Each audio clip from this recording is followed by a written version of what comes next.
I am a criminal psychologist, captured, imprisoned, and trapped in a cold, noisy boat cabin by an escaped convict. After escaping the perilous siege, I vowed to put him behind bars. Then I cornered him, pointed a gun at his heart, but in his eyes there was only a sense of liberation. With a smile I couldn't comprehend, he merely whispered to me, "You finally caught me." Lamb brought back a fluttering butterfly in a glass jar. It flapped its wings until it died. He picked it up, examining it. "Don't you think they're similar?" he asked.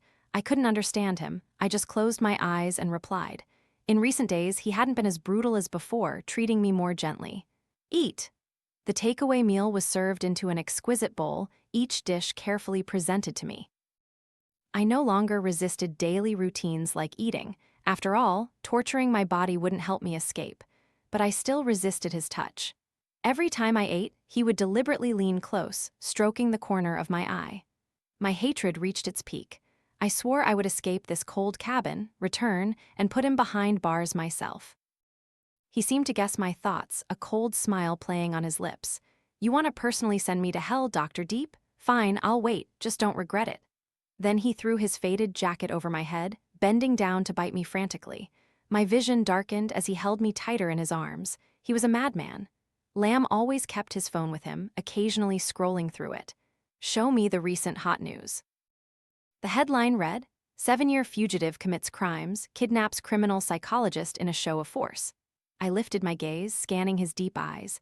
"Dr. Deep, let's guess how long it will take them to find you," he declared defiantly, then deliberately turned up the television volume to a blaring pitch. His back was hunched, skeletal. A wanted criminal who had once torched the entire Loy orphanage and killed its director.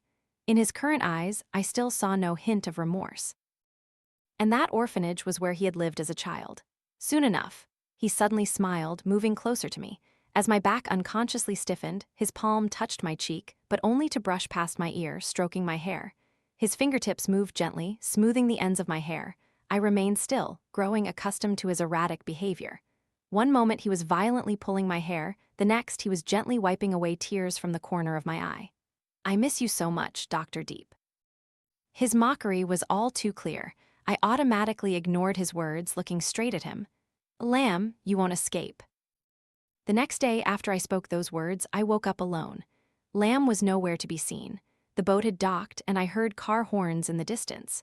I was dressed in neat clothes, and the butterfly by the bed had been replaced by another, barely clinging to life. For the first time, I smashed the glass jar, setting it free. Special forces broke down the cabin door, and that's when I saw a familiar face I hadn't seen in a long time. My best friend, Kai, the police team leader, saw me and tears welled up in his eyes. "Deep Chew, I thought you were dead." "Not yet," I forced a smile. Standing barefoot on the deck, I noticed a pair of clean white canvas shoes tucked away in a corner beneath me. Kai threw a jacket to me. "Put it on. That bastard might sneak back at any moment. We've surrounded the area." I hesitated for a moment, then slipped on the shoes. A month later, I finally left that cage. The area around Lingcheng was under control. We would use all our strength to make the arrest. Team 1 searched every house that evening, careful not to cause too much commotion. Team 2 staked out his hideout. I couldn't believe that wretched man could just disappear into thin air. I was at the police station, my mind in turmoil, rubbing my temples, but the agitation wouldn't subside. I couldn't understand why Lamb had committed crimes for so many years and what he was doing back in Lingcheng. He's confident. His anti-reconnaissance skills are unmatched by any ordinary suspect. Kai looked at me worriedly. I had only been out of the hospital for a week, refusing to stay there like a patient. "Didn't you sleep well?" "I slept great." I straightened my back, smoothing my hands over my trousers. "Tomorrow, I'll send people to your house to set up surveillance." "No need," I refused. Even if it were the king of hell himself, I couldn't hide in fear. I had to make Lamb pay. I had overestimated my ability to withstand pressure. Late at night, I woke up from a dream, drenched in cold sweat. Lamb had built a prison even stronger than the boat cabin in my dream, once again trapping me in darkness. "Dr. Deep, are you begging for my forgiveness?" I suddenly sat up, unable to sleep anymore. After getting up, I cautiously looked out the window. Besides the plainclothes police guarding the street corner, there were no strange figures lurking about. I sighed in relief. Turning on the living room light, I set up an easel and began to draw. Strokes and colors converged, eventually forming Lamb's face. I stared at that face, using the gaze of a criminal psychologist confronting a deep abyss. My head began to ache, and I took painkillers with cold water. My phone rang, its vibration especially abrupt in the quiet night. A strange number flashed on the screen. I didn't dare answer. I forced myself, pressing the accept button. "Dr. Deep, it seems I miss you." The devil incarnate chuckled softly on the other end. My hand trembled, the glass of water fell to the floor, fragments scattering everywhere. "Lamb, what do you really want?" "Nothing, just to miss you." On my end, I heard the continuous roar and crash of big waves. "Enough." "Lamb, do you think I'm afraid of you?" He was silent for a moment. Through the line, I could even guess his expression. Without any warning, the call ended. I immediately called Kai. "Lamb called me. Our equipment has secretly located him." Sure enough, Kai had maintained surveillance. The time was too short, but they had narrowed down a large area, the east bank of the Ling River. Kai led his team out that very night. By dawn, only a trampled, old cell phone remained on the desolate sandy beach by the Ling River. Where else could he hide? 200 meters to the east bank was the burnt and demolished Veen Phuc Loy orphanage. Many years had passed, and due to river sand overflowing and its suburban location, the area had gradually become desolate. This was where Lamb had committed crimes, and also where he had grown up. He had sent an entire group of people into a frenzy. I looked at the endlessly long river surface in the dark night, my heart filled with 100 interwoven memories from years past, flickering disjointedly. My stomach, reacting to my central nervous system, cramped painfully, making me uncomfortable. The phone rang again, this time from a public phone booth. "Deep Chu, let's meet. Do you dare to come?" I stopped Kai from aggressively grabbing the phone. "When?" "Tomorrow, an art exhibition on Hong Thong Street in Lingcheng. Don't call the police. Come alone." Kai kicked up sand, furious. "Deep Chu, you can't meet him alone. I am a criminal psychologist, not comparable to the tough guys in their criminal investigation team." But I knew that if I brought a tale, with Lamb's alertness, he definitely wouldn't show up. I didn't want to miss this opportunity. "What if he has a gun?" Kai worried. "Don't let anyone get within a kilometer of the art exhibition. My phone has GPS. If there's any problem, just track it. Don't worry, I'll be fine." The art exhibition opened at 2:00 p.m. I wore a backpack. The exhibition organizer was a collector who favored lesser-known works. The paintings in his possession spanned many eras. At midday, only a few viewers were scattered around the exhibition. I walked in cautiously, pondering for a few seconds, then strode along one side of the exhibition corridor. There was no sign of Lamb along the way. Until the end of the corridor, I stopped. The surroundings were still quiet. Nothing seemed unusual. Only one painting caught my eye. It was an old painting, with a tattered frame, the paper inside yellowed at the edges, and the bottom corner showed traces of being rolled up. The painting depicted two teenagers looking up at thousands of illuminated houses.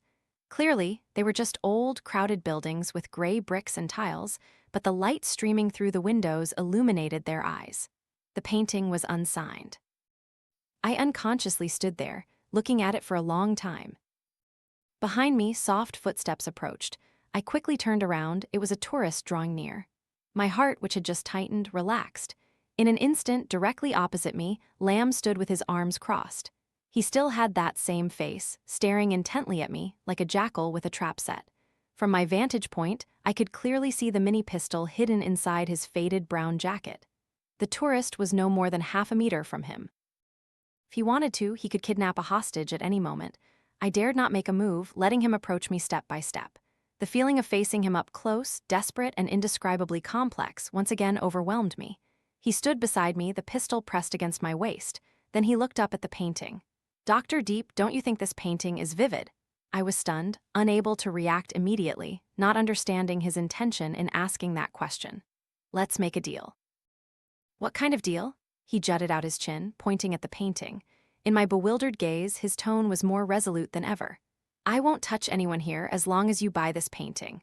I couldn't fathom Lamb's thoughts, only thinking that his neurological condition had relapsed. Forced to comply, I bought the old painting that had been there for a long time from the exhibition owner. When the painting, carefully wrapped, was handed to me, he didn't take it but walked behind me.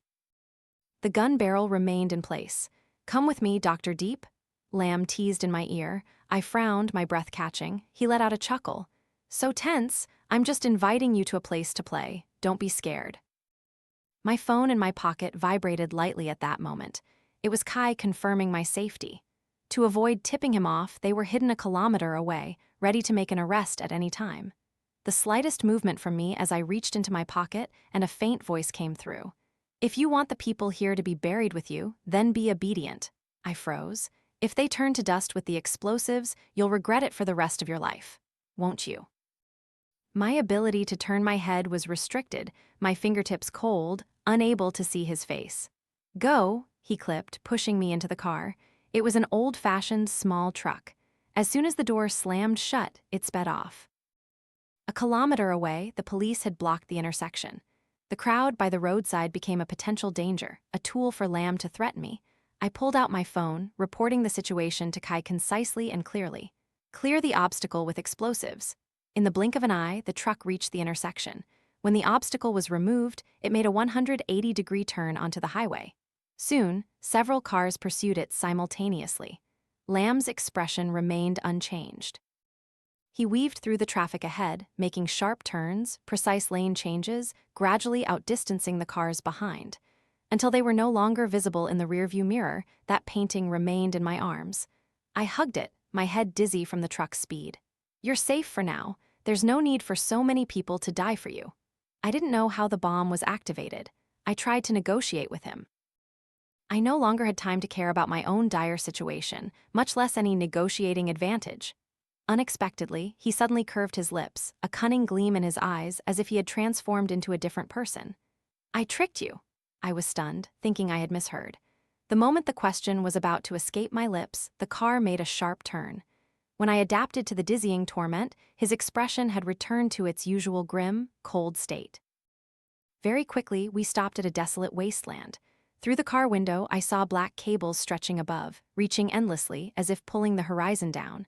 This place I'm all too familiar with, Veen Fuckloy. I turned to look at Lamb, not understanding his intention. My chest suddenly tightened for no reason. He pulled the car door open, taking a few long strides towards me. Get out. My temple throbbed, and I gently shook my head. Are you unwell? Is this not my illusion? His voice suddenly tightened, as if he was tense. No. He pulled me out of the car, but his movements were much gentler. The dilapidated iron gate of Veen Fuckloy was right before my eyes. My footsteps halted. I didn't want to take another step. I didn't know why, but I resisted in an inexplicable way. Without waiting for me to think further, Lamb grasped my wrist tightly, violently pulling me into the place. The metallic smell of earth mixed with debris rushed into my nostrils, making me feel nauseous. Scattered fragments of memory flashed through my mind, frame by frame, but I couldn't grasp anything. I tried to slow down, intending to buy time for Kai to arrive with his team, but his hand suddenly tightened its grip on my wrist bone, pulling me up to the second floor of Veen Fuckloy. Along with the dust floating in the air, he pushed open a door. It was an art room. The reason I could still recognize it as an art room was because inside there were countless old drawing boards and scattered easels. He pushed me in, locking the door tightly. The lock was negligible in effect, but the space immediately felt cramped. The terrible memories of being imprisoned in the boat cabin shattered the composure I had tried to feign. My back was drenched in cold sweat, and I started to have trouble breathing. Lamb clearly noticed my tension. Quite surprisingly, he didn't maliciously tease me, only found a relatively sturdy easel. He set the painting I had bought onto it. I stood in a nearby corner, my eyes forced to follow his movements. Once again, I looked at that painting. The teenagers in the painting were praying to the world, and also exchanging warmth with the person beside them. I was unconsciously drawn to them, as if enchanted, wanting to understand the reason within it, as if I couldn't control myself. Lamb approached me, looking at my almost hazy expression, his usual teasing demeanor receding. But when he raised his hand, I instinctively recoiled as I always did, resisting his touch. That hand finally forcefully imprisoned me. I froze. "Are you afraid of me?" he asked, his voice laced with emotion. Am I afraid of him? Cold sweat was about to soak my clothes. I asked myself deep down. He is my nightmare. I am overcoming it, but I am not afraid of him. I cannot be afraid of him. Deep Chew, he called my name as if whispering. For a moment I even felt he wasn't calling me, but calling someone else through my shell. He turned and stared at the painting. "Deep Chew, it's really beautiful, isn't it?" Driven by some dark impulse, I nodded. "Yes, this painting has creative value. I can see the emotion the artist poured into it. Lamb seemed pleased with my reaction, slowing his tone. Do you know who painted this? I didn't answer. He continued himself. This was painted by my wife. He's an artist, a genius artist. He added each word, and between the words was an unconcealed pride I had never seen before, along with love. But who was that person? Where were they? Deep down, an indescribable bitterness surged within me. It pulled me out of my current state as if I were under a spell. I clenched my palms, forcing myself to soberly face him. So where is your wife now? I asked. In my mind, I calculated the time until Kai found us.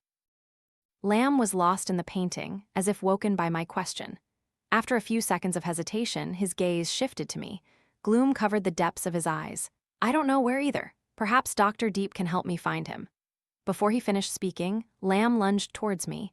Just as I was about to resist, he gripped my throat tightly.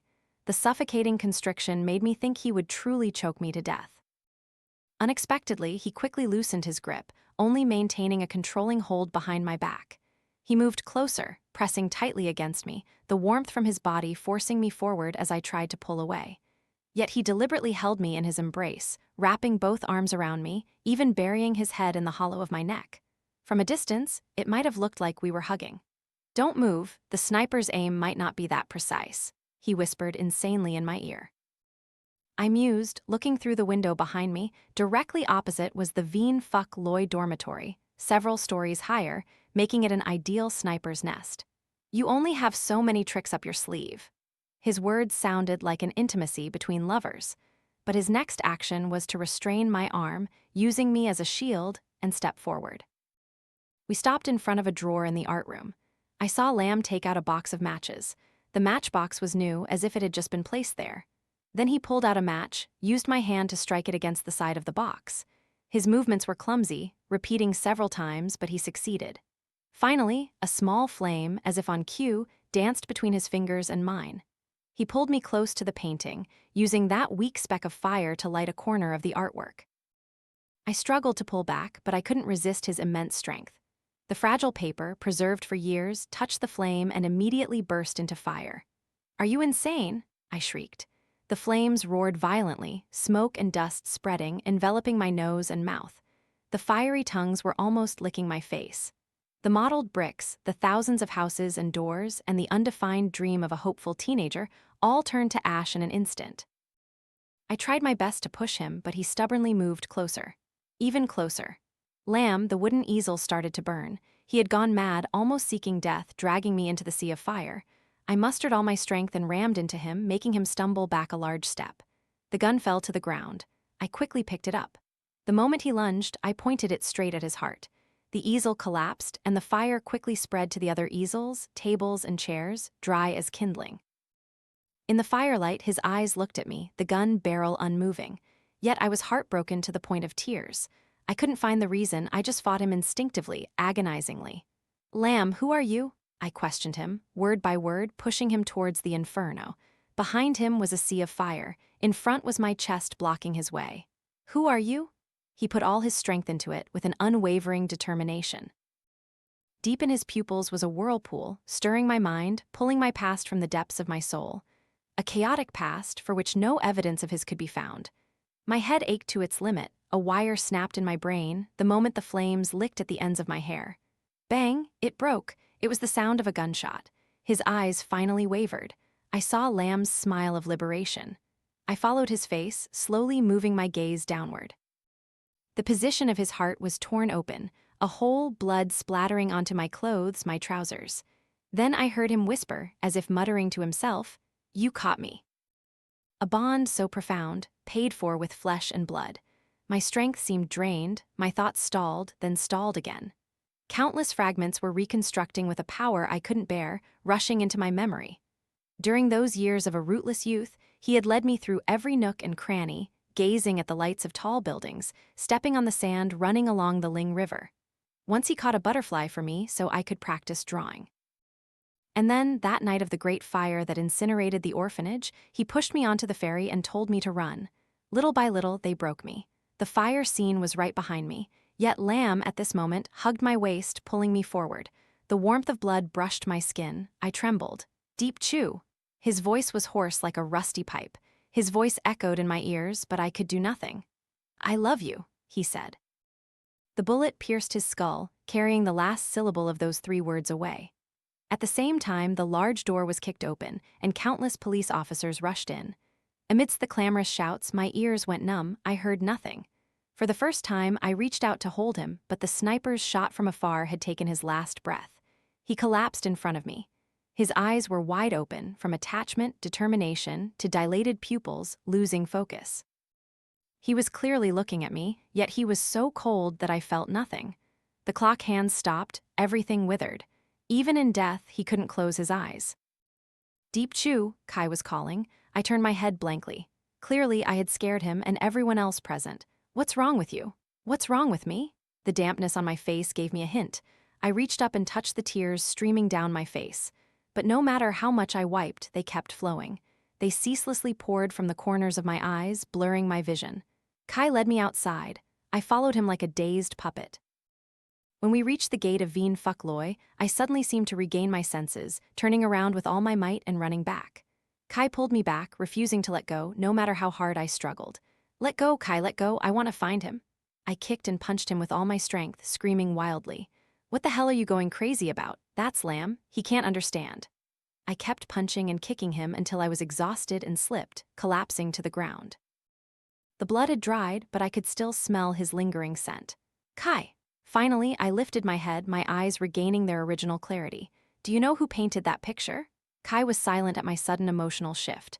I swallowed the bitterness in my heart, saying with a smile mixed with tears, "That painting was painted by me. More precisely, by the younger me." The strokes, drawn when I was over 10 years old, depicted my dreams and his, kept hidden in my heart. Kai was stunned, full of disbelief. "Some truths are not what you think. I just needed to confirm." I slowly stood up, stepping back a few paces. Before Kai could react, I snatched the car keys from his side and darted towards the car parked by the road. Kai received a phone call from the bomb disposal team leader. As soon as he answered, the other end was furious. "Captain Kai, are you messing with us? There are no explosives here. What are you criminal investigation guys doing? Can you clarify the situation?" Kai was stunned, then called Old Lou from the forensic technical department. Evidence from the art room at Veen Fuckloy was collected and immediately sent to Old Lou. Old Lou, focus on investigating the origin of Lamb's gun. The other end sounded like it was laughing. "Investigate what? The gun is foreign-made and the firing pin inside has been broken for a long time." "What do you mean?" "It means the gun is useless, and there were no bullets in the barrel to begin with."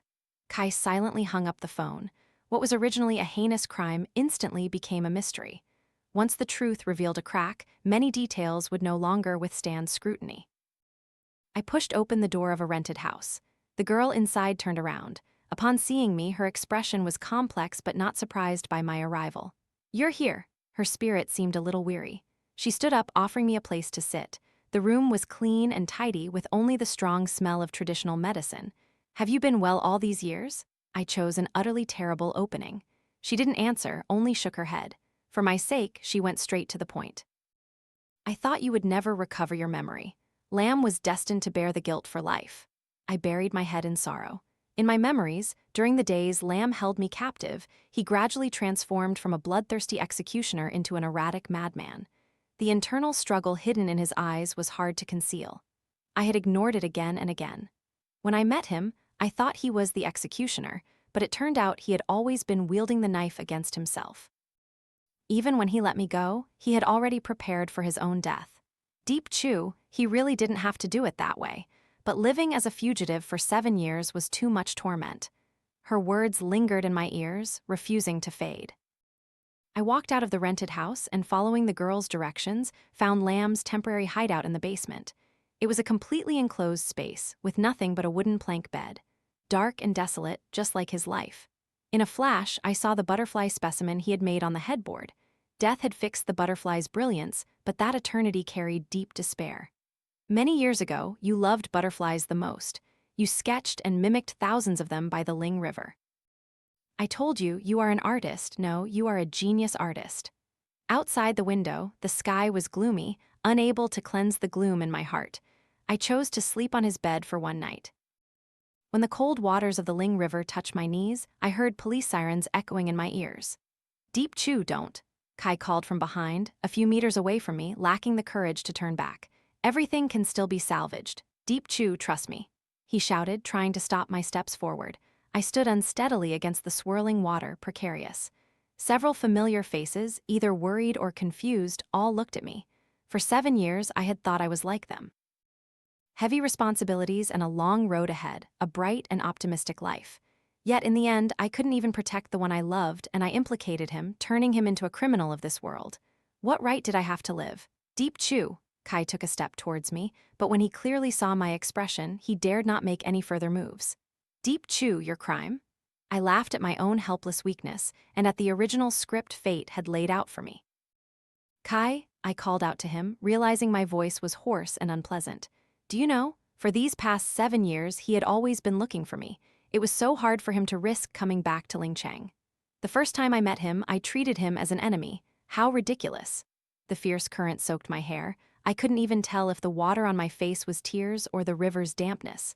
How much sorrow had he endured? How much? I choked back tears, almost unable to speak, as if I saw Lamb's pain and helplessness as his hope shattered. There was a time when he was so proud, so why did I destroy him? Clearly, I was the real murderer.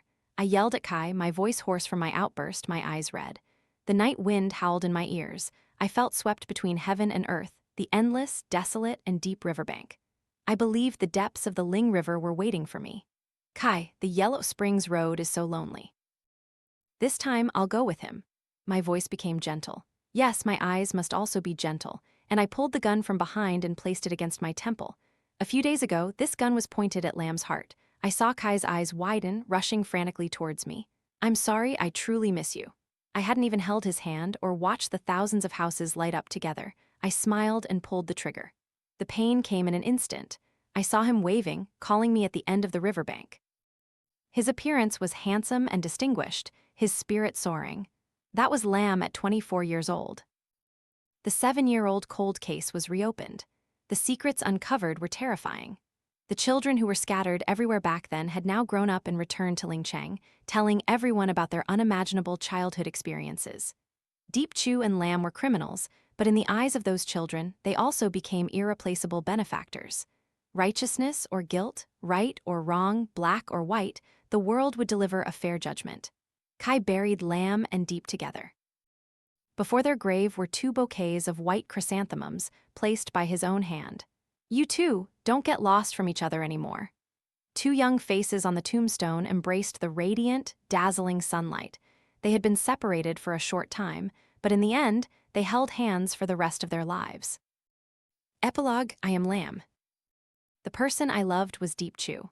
In childhood, we relied on each other, growing up to be separated by mistakes. 7 years of honing myself, I almost forgot what a normal life looked like. My life was barely clinging on, only the endless longing for Deep Chew sustained me. Lingcheng was my last stand. I yearned to find Deep Chew where we were born. The day I met you was an afternoon. Your cautious gaze swept over me, as if I truly were a criminal whose sins could never be atoned for. My heart suddenly sank. I raised both hands above my head. I wanted to take another step so you could see clearly, but you became more tense. For the first time, I saw unfamiliarity in those gentle eyes. We didn't even have a chance to communicate.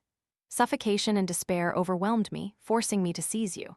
As police sirens drew near, I had to knock you unconscious, taking you away. But what awaited me again were those eyes, cold as ice, distant and aloof, enough to tear my heart apart. Lamb, you won't escape, Deep Chew said to me over and over. At first, my pain surged. Even realizing you had amnesia, I only tormented you relentlessly, wanting more and more to ask you one question. Why? Even because of a single glance from you, I almost decided to become a true villain so you would beg me. But when the anguish was swallowed, what I gave you was an uncontrollable embrace. Every night I couldn't sleep peacefully when I was next to you, I fixed my gaze on your curled-up back without blinking. After a long time, I realized that love cannot give birth to hatred. Those deliberate intimidation attempts were, in the end, only me tormenting myself. You were a picky eater and liked cleanliness, so the eating utensils couldn't be plastic boxes. When you left, I helped you dress neatly, leaving a pair of clean white shoes. As you stepped off the boat by the river, I realized you had still lost a lot of weight. In this world, there is only one thing worth my lingering attachment: My deep chew survived, becoming another strong person I respected. I should feel proud. And for me, wasn't meeting you again my final wish? If possible, I hope to give you one last gift, and in doing so, give myself a way back. I arranged everything, leveraging Deep Chew's hatred for me, bringing you to Veen Fuckloy. We grew up here, and here we would end the obsessions of childhood. I understood you, deep in your bones, you had a tenacious, unyielding will. You wouldn't compromise easily. So I also knew that when you reached the edge of the fire, you would certainly fight back. What I wanted was that gunshot, carrying my love for you along with that painting, to give you one more perfect full stop. I was still scared the fire would burn your skin. Fortunately, I managed to hug you in time. The flames only singed my arm. Deep Chew, I love you. This is what I wanted to tell you from the very first day I met you. That silly boy should have understood it clearly, but it's okay. That's enough. I believe that in our next life, we will still meet before the myriad houses light up, from childhood until old age.